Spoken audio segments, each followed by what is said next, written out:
Hey guys, buy yourself one of these mini excavators like I did and you take it apart and you find these extra plug wires and you're like, what the hell's that for? Stick around, see if we can find out.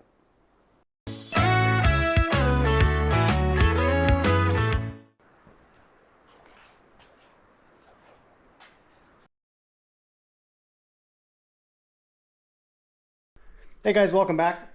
So probably like you guys, you got your machine and you took it apart, and while you were tightening up all the bolts like everybody says, you end up finding one or two of these extra plug wires that you don't seem to know what to go to. So at first I put a couple of checks on the forums and Facebook and whatnot, and no one could really say. One of the things they say is that it's a generic wiring harness that is used for multiple different machines. So depending on whatever options those machines have, if this one doesn't have that option, it'll just leave the plug disconnected there. So I thought, okay, I'll leave it at that. In the last little while, I've been poking around, see if I can actually figure out what that wiring goes to. Maybe I could figure out some option that I don't have for my Mini that I could actually hook up. So I'm going to go through it and see if I can figure out and do some troubleshooting with it. And if you want to stick around, we're going to go through each thing, how I put it together, and mystery solved on at least one of them here, and we'll see how it works out. Cheers. So one of the first things I wanted to do is see if we had any actual power at this plug, and if so, when do we have it? Is there a switch connected to it, or is there just raw power to it? So we can see if we can trace that back. So let's take a look, see what we can find out. So one of the first things I did was try to trace this wire back. Unfortunately, it goes into this first part of the wiring harness, and when I trace that back, it goes into this large part of wire harness here, and then that one, and that one makes it up in here into the pilot control system. These switches are already accounted for. I put most of these in myself, so I know what those are going to. So we're not sure where yet that's going to end up.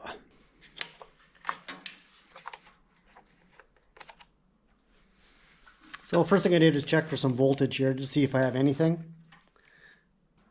So essentially, getting no voltage there. So one thing to look at is that switch going to be powered for when the key or the ignition is on or off? And then don't forget we've got the disconnect over there as well. So I'm going to turn the ignition on and the disconnect, and then we'll double check for power again. Still nothing. So then I was curious if at least one of those is going to be a positive, negative. In theory, that should, if that's supplying a connection to some auxiliary device, it should have at least power to it at some point. So I wanted to find out at least one of those wires was positive or negative. One way to do that is I ran continuity back to the battery to see if we can figure out if one of them is at least negative.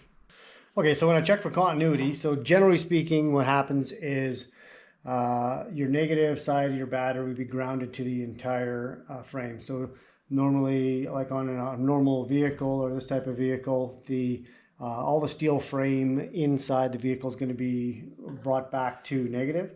So if I go off what I think is the negative here, and I go to frame, I should be able to get a link back to that. So let's just take a look, see what we get. Good. So we got good ground. So we know that that black wire is going to be ground. So now we just got to figure out where the power goes to, trying to figure out which actual wire that goes to. So if I can figure out where that goes to, then maybe I can put some power to it and we can see what happens. So when I have a quick look, what I can tell here is that, if this is focusing, I hope, is that the wire that's not black looks like it is brown with a green stripe on it. You can see that. So cut to the chase, I followed that wiring harness back up into here, and end up pulling this wire out. Now this wire, even though the other side is yellow and this side is brown with a green stripe, I thought that'd be a good one to check to see if that is our same wire. So what we'll do is we'll check for continuity on that. So we'll go back to our green-brown wire here. And we'll touch it over to here. Okay, excellent. So now we actually have continuity. So we know that is the same wire that goes down to there. So, and then in investigating this wire here, it goes right up into my pilot control. And when I check on the top of the pilot control, I've got this little button that says horn. So I think that's probably what this is going to be. So let's just see what happens when I use that. When I check for continuity on these, let's see if I can get a decent connection.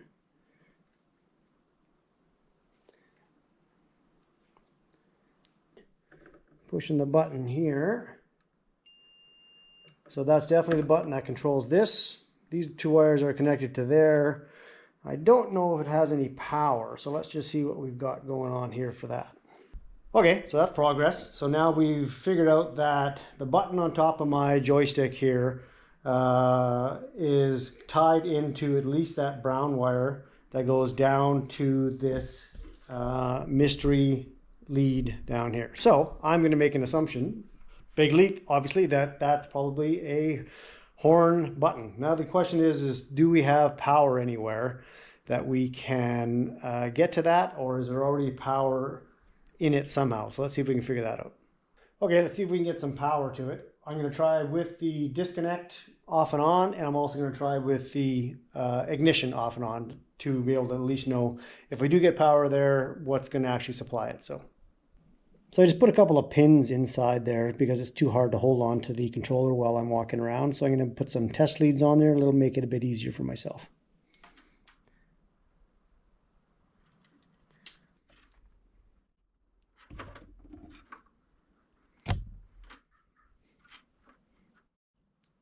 Just want to make sure that this is going to be touching anywhere to the grounds, so that if there is a charge come through, we don't want it to actually make contact with the ground and make a closed circuit there. So now with that connected,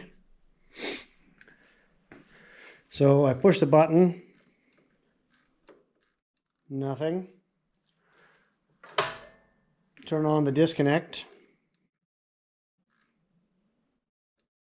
nothing. Turn on the ignition. Hey, look at that. So somewhere in this circuit, there must already be some kind of a relay system, because when I push the horn button, I'm getting 12 volts at that plug. All right, how awesome is that? So let's see if I can find a horn around the shop somewhere and see if we can hook it up, get it working.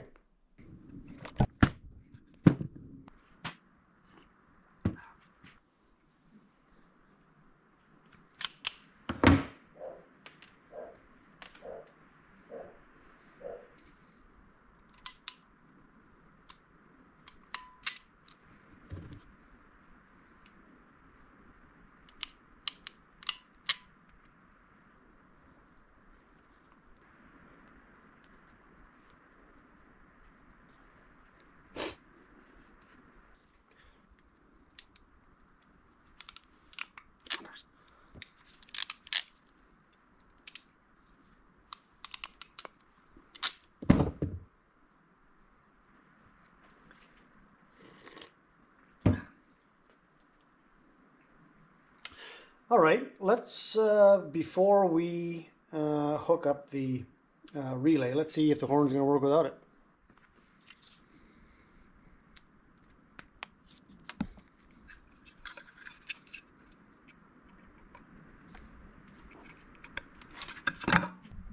Okay, let's give it a shot.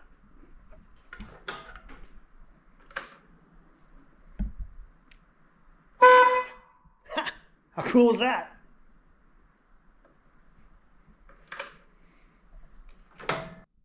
Well, so much for needing the relay. I wasn't sure if there's going to be enough power going through those wires. Seems to be. So we'll run it like that, see what happens. And we don't need the relay right now. We can always add it in later anyways. So now we just got to find a place to mount it. So I think I'm going to look and see if I can get some room kind of right in here somewhere. It seems to be some space because my framing comes out this way. So let's see if I can maybe mount it into one of these screws that aren't being used.